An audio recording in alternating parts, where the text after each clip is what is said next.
So this is our method of rotational grazing.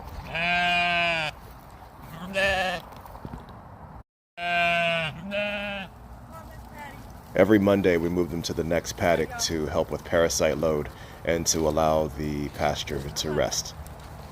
Eden narrowly escapes with her life as she opens the gate to paddock number 5 and they stampede in to enjoy the fresh pasture.